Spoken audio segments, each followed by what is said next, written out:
مش هنستسلم ونرجع تاني. تحيا مصر.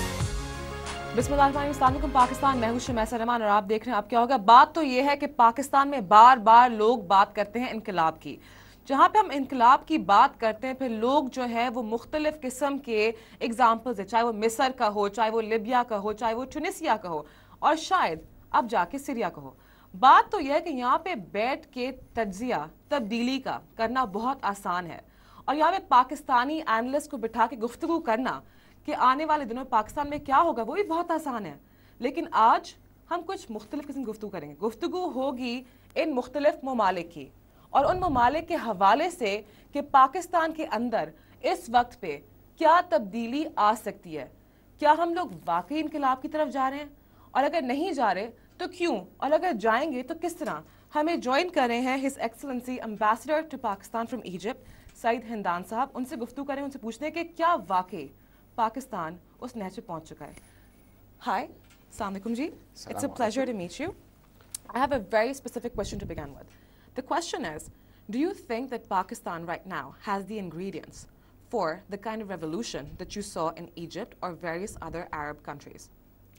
Bismillahir Rahmanir Rahim. I would like to tell you simply that what happened in the Arab countries had three factors important to happen. The first one was political, the second is economic, and the third is social. Socio-economic and political. Correct? Exactly. For the political section is that we did not have the right to freely put our will onto the table. And I think that this is the major ingredient that blew up the whole revolution in Egypt. Taken from that, you don't have such ingredient in Pakistan. Let's get down to the specifics. Let's talk about the socio-economic conditions in Egypt. For instance, okay. When we talk about socio-economic, I think what you're alluding to is the corruption that was rampant there. Am I correct? No, we are alluding to the lack of work opportunities. If you recall what happened in Egypt on the 25th, people were holding pamphlets saying, we want to find job our But great there man. was a build-up. There's always a build-up. The build-up and the always build-up is corruption. Whether it is lost opportunities or the misallocation of resources. Tell me a country that does not have corruption, and I tell you it's utopia every that country doesn't has corruption. That doesn't every exist. country does. But there is a level of corruption. What we did in our revolution is that we brought everybody who has allegation of corruption I want to into cut trial. back. I want to know, how did this build up to a situation where people across the board in Egypt actually came out onto the streets? Everybody was fed up with the lack of real democracy in Egypt, and we were not ready to accept to change our country from a republican to a monarchy. We were not ready to see... How was that happening? It was basically because Mubarak wanted to have his son succeed him. Yes, it was highly considered that there are all the build-ups to bring his son into power. So the Egyptians did not want to see that. They wanted to see that they choose their own president, that they choose their own will, and that their will in the democracy comes out to be top. You know that the last elections in Egypt prior to the revolution were not the most brilliant ones. Sure. And this is why the people were too much fed up. With the help of the electronic media, when everybody can communicating, we had an alternative communication media that helped everybody to express themselves. We all get what happened. Yes. Now, sitting over here, as I said in my introduction, I want to know what the build-up was. What does it take? How does it come to that point where people actually come out onto the streets? And like you said, they wanted a democracy, not an authoritarian government. Exactly. However, the socio-economic conditions had to be there for the youth to come out. And what were those? The socio-economic conditions were lack of jobs, degrading economic conditions of the country. We have come to the conclusion that we are not advancing. We are really going backward, reversing strongly. We had come to a major problem where everything was caused because whenever the government was trying to explain, they said because we have a huge population increase, but this is not a reason not to be giving services, not to be giving good treatment, not to be given enough education, enough medical and hygienic facilities. We didn't have all these services up to the standards we used to have. It was degrading. Everything in Egypt was degrading. And what was the reason behind Egypt not having these services? Let me guess, corruption? Well, possibly, of course, part of it of corruption. Part of it of corruption. But we do not We do not just give free ride to the other ones who were not doing their job correctly, Right. the wrong political planning, because corruption is there everywhere. Everywhere. But everywhere else they succeeded. So what is the difference between their success and our failure? Was that they had the right to express, to comment, to say no to what they don't like, Freedom of speech. among other things. And that was controlled in Egypt. The freedom of speech was the only thing that was not that much controlled in Egypt. So that's what caused. Everybody expressed himself. People were fed up. People were communicating. And of course, the build-up was there for revolution. What was the trigger? The trigger was a priori the socio-economic conditions. And where I can say that unemployment, but lack of education, lack of healthcare, yes. and a large percentage of your population that was the youth. We had a number of percentage of the population going below poverty line increasingly every year. And you had a huge disparity between the have and the have-nots. But you know, what was really the most important striking thing is that our economic index was showing very positive results. Well, that's because it's an average.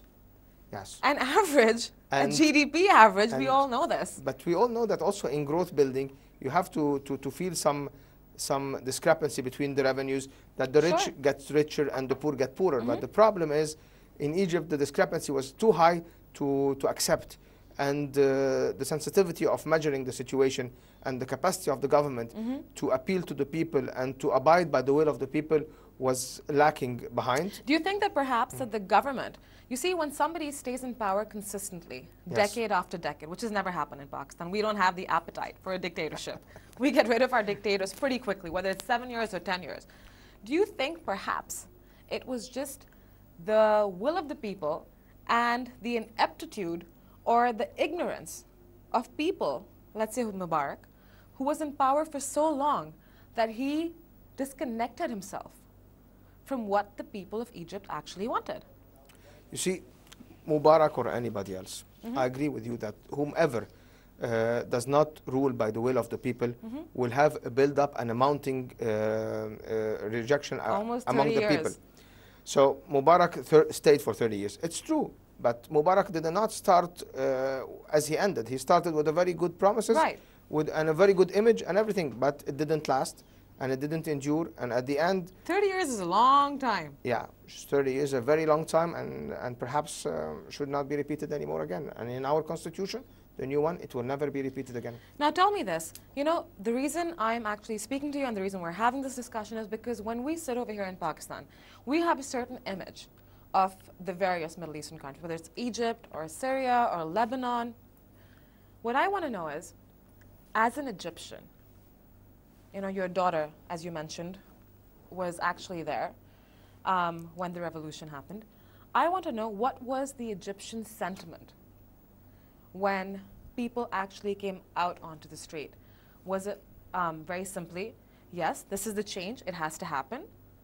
Or was it, oh my goodness, there is some external influence coming in that's causing us to do this? Now, let us not try to put this The conspiracy theories. because everybody says it, but it always comes from the regimes who are about to be ousted. What happens That in is Egypt true. is that huge masses on the 25th went out of their houses and went to the Tahrir Square. They were not supposed to meet in Tahrir Square. They were supposed to meet in front of the union, the Federation for Journalists. And because the number was abundant, they decided to move to Tahrir Square, which is not far away from this place, because there were too many. And people were all fed up. The conspiracy theory always comes from the people against that. We do not deny the fact that many countries in the world were trying to give us lessons in democracy and how we should do it. You were the second largest recipient of US aid. Yes. The first being Israel, the number 2 being Egypt. But with all their lessons that they were trying to teach us how to do democracy, they never anticipated that the Egyptian population, when time comes, But when decides for Obama itself. gave his last, when President Obama gave his last speech, he took credit for Yes, this, yes, of course. if you recall. We don't deny the fact that we have been always appreciating the call for democracy, but the difference is that the former government of Egypt was saying that we are going to have democracy at an acceptable pace, and the population wanted democracy at a higher pace and at a faster pace. And we did not want to anticipate that the government was delaying things for a reason or another. But what we are sure of is that the will of the people in Egypt has prevailed. Don't forget that the Egyptian population has made one of the most passive and the most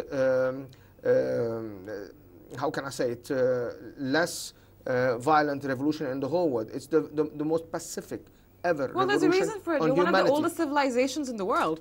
Let's just begin with that. But they enchanted an important slogan, is that this is a pacific one. And they used to call it Silmiya, Silmiya. And when they succeeded, when Mubarak was brought down and he laid down the power, immediately the slogan that comes out says, stand up and be proud, you are Egyptian. So the slogan indicates something, that the Egyptians were not happy with their positions. They didn't feel proud of that until they managed to get their own democracy. Stand up, raise your head, you are Egyptian, be proud. Let's get back to what you were saying. The demonstration was supposed to happen outside the journalist union. Yes. And then what happened is that the number was too much. It was very pacific. The police was opening the road for the people to come in. But then when they found that their number is exceeding and is going to block the streets, they decided to go to a more open space, which is Tahrir Square. They walked to Tahrir Square, which is about 5 minutes walk from the place where they were, or a bit more. And they reached Tahrir Square and they said that, and everybody realized, oh my God, never happened in Egypt. Tens of thousands for just a small demonstration. And there was a build-up. It didn't happen all of a sudden on the 25th. There was a long build-up that started with a group called Kifaya. Kifaya means enough. This group started at a certain point during the last presidential elections. They wanted to kind of let Mubarak not win an additional mandate. And they did not succeed. So they continued their build-up. Then came the 6th of April movement, the one of Muhammad al-Baradei, who started to tell the Egyptians, we need the change, we need the change. And we had these political parties formulating themselves. You're saying there was no U.S. influence in what happened?